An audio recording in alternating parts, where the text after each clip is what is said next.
ये narco test होता क्या है, इसे कैसे और कहां किया जाता है, और आखिर में इसमें अपराधी से कैसे सच उगलवाया जाता है।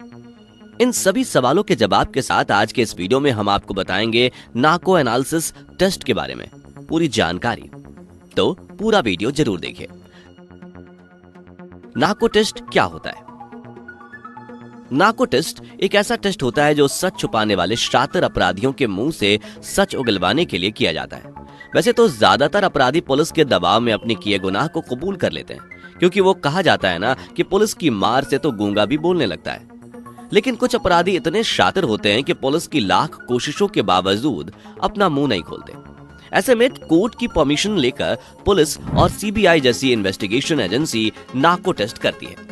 ये नार्को एनालिसिस टेस्ट एक विशेष प्रकार का टेस्ट होता है, जिसमें अपराधी को एक ट्रूथ सीरम दिया जाता है, यानी कि उस व्यक्ति को सोडियम पेंटोथल नामक एक साइकोएक्टिव ड्रग दिया जाता है, जिससे वो व्यक्ति बेहोशी की स्थिति में चला जाता है, लेकिन दिमाग सक्रिय रहता है। यानी वो ऐसी अवस्था में चला जाता है जिसमें उसके लिए झूठ बोलना नामुमकिन हो जाता है, जिसके बाद उस व्यक्ति से अपराध की घटना से जुड़े सवाल पूछे जाते हैं। इस टेस्ट की खासियत यह है कि इसमें दिए गए ट्रूथ ड्रग की वजह से व्यक्ति सोचने और समझने की क्षमता खो देता है, इसलिए वो पूछे गए सवालों के मनगढ़ंत जवाब नहीं दे पाता, बल्कि उसके दिमाग में असली घटना की जो छवि और जानकारी मौजूद होती है वो बता देता है, क्योंकि झूठ बोलने के लिए सोचना जरूरी होता है और ये ड्रग उसी सोचने की क्षमता को खत्म कर देता है।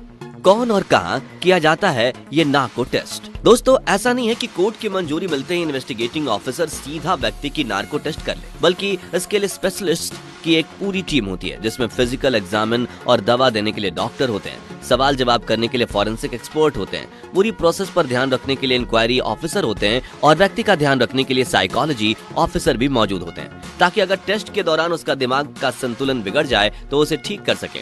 इस तरह से एक्सपर्ट की एक पूरी टीम नार्को टेस्ट करती है।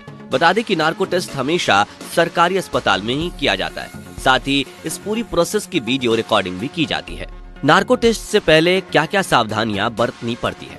साथियों, नार्को टेस्ट की प्रक्रिया काफी जटिल होती है, जिसके लिए अपराधी का केस देखने वाले इंक्वायरी ऑफिसर सबसे पहले व्यक्ति को एक साइकोलॉजिस्ट के पास ले जाते हैं, जो उसकी जांच कर ये रिपोर्ट देता है कि आरोपी नार्को टेस्ट के लिए शारीरिक और मानसिक रूप से पूरी तरह से फिट है या नहीं।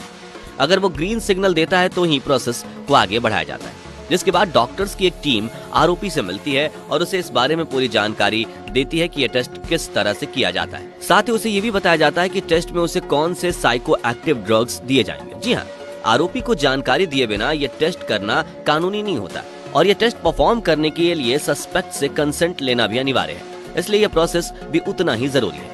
आगे जब सरकारी अस्पताल में नार्को टेस्ट किया जाता है, तभी ऑफिसर्स इसकी वीडियोग्राफी करते हैं। जी हाँ, शुरुआत से लेकर अंत तक वीडियोग्राफी करना अनिवार्य है और उसके बिना ये टेस्ट नहीं किया जा सकता। नार्को टेस्ट कैसे किया जाता है? नार्को टेस्ट करने से पहले डॉक्टर संदिग्ध व्यक्ति के शरीर की जांच करते हैं, और जब वो शारीरिक तौर पर ठीक होता है तभी इस प्रोसेस को शुरू किया जाता है, जिसमें पहले व्यक्ति को टेस्टिंग रूम में ले जाया जाता है, फिर उसके शरीर पर टेस्टिंग मशीन्स को जोड़ा जाता है, फिर उसे ट्रूथ सीरम दिया जाता है। बता दें कि ट्रूथ सीरम के इंजेक्शन की डोज व्यक्ति के जेंडर, एज, हेल्थ और एनाटॉमिकल पोजीशन के हिसाब से तय की जाती है। वहीं इस टेस्ट के दौरान व्यक्ति के पल्स और ब्लड प्रेशर की लगातार मॉनिटरिंग की जाती है, और इस टेस्ट के दौरान अगर व्यक्ति की पल्स गिर जाती है तो उसे टेम्परेरी तौर पर ऑक्सीजन दी जाती है। इस टेस्ट के दौरान मुख्य रूप से पॉलीग्राफ और ब्रेन मैपिंग, इन दोनों मशीनों का इस्तेमाल किया जाता है, जिसमें से पॉलीग्राफ मशीन से नार्को टेस्ट किए जाने वाले व्यक्ति की नब्ज, ब्लड प्रेशर, सांस एवं हार्ट के साथ बॉडी में होने वाली अन्य गतिविधियों को रिकॉर्ड किया जाता है। वहीं ब्रेन मैपिंग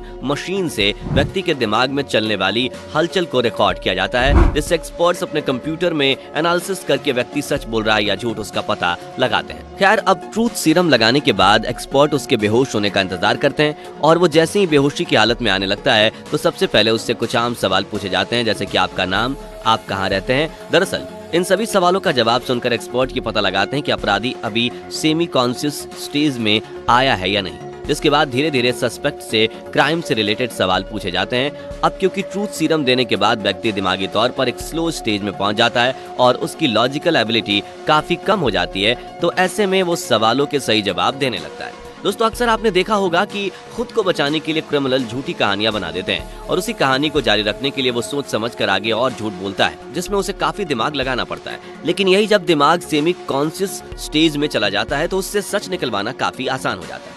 साथियों, नार्को एनालिसिस टेस्ट करने का उद्देश्य सिर्फ सच उगलवाना ही नहीं होता, बल्कि कई मामलों में इससे सिर्फ ये जानने की कोशिश की जाती है कि यह व्यक्ति घटना में शामिल है या नहीं।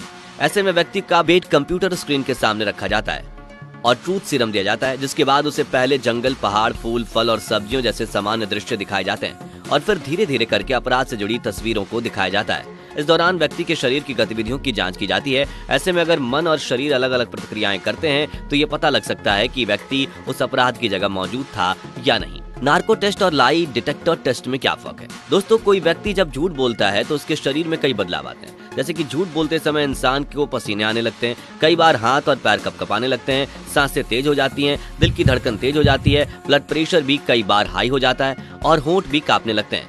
यानी कि झूठ बोलते वक्त व्यक्ति के शरीर में बेचैनी आती है और लाई डिटेक्टर मशीन इन्हीं बदलावों को ऑब्जर्व करके ये पता लगाती है कि कोई व्यक्ति कब झूठ बोल रहा है और कब सच बोल रहा है। अब आप सोच रहे होंगे कि लाई डिटेक्टर और नार्को टेस्ट में क्या अंतर होता है। साथियों, इन दोनों टेस्ट में सबसे पहले बड़ा फर्क ये है कि लाई डिटेक्टर टेस्ट में व्यक्ति को ट्रूथ सीरम नहीं दिया जाता है, बल्कि इसमें व्यक्ति के शरीर में हो रहे नेचुरल चेंजिंग को ऑब्जर्व किया जाता है। लेकिन आपने फिल्मों में भी देखा होगा कि कई बार शातिर अपराधी अपनी बॉडी के नेचुरल बदलावों को कंट्रोल करके लाई डिटेक्टर टेस्ट को चकमा दे देते हैं और बच निकलने की कोशिश करते हैं। इसलिए नार्को टेस्ट को हम इसी लाई डिटेक्टर टेस्ट का एक अपडेटेड वर्जन कह सकते हैं, क्योंकि इसमें ट्रूथ सीरम देकर व्यक्ति को आधी बेहोशी की हालत में भेजा जाता है, इसलिए उसके झूठ बोलकर चकमा देने के चांस काफी कम हो जाते हैं। भारत में किन किन अपराधियों का नार्को टेस्ट किया गया है? बता दें कि आम लोगों के लिए नार्को टेस्ट अवेलेबल नहीं है और जांच एजेंसीज भी कोर्ट की मंजूरी के बिना नार्को टेस्ट नहीं कर सकती। हालांकि कोर्ट ने आज तक कई संदिग्ध अपराधियों से सच कबूल करवाने के लिए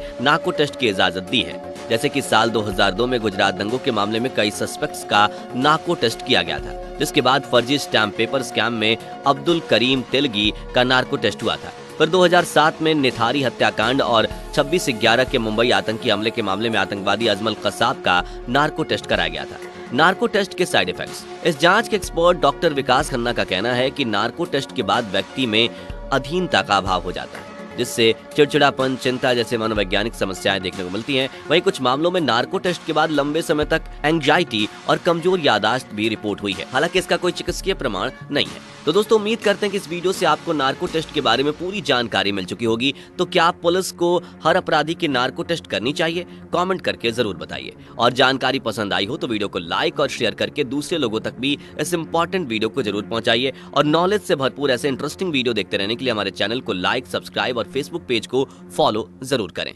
धन्यवाद।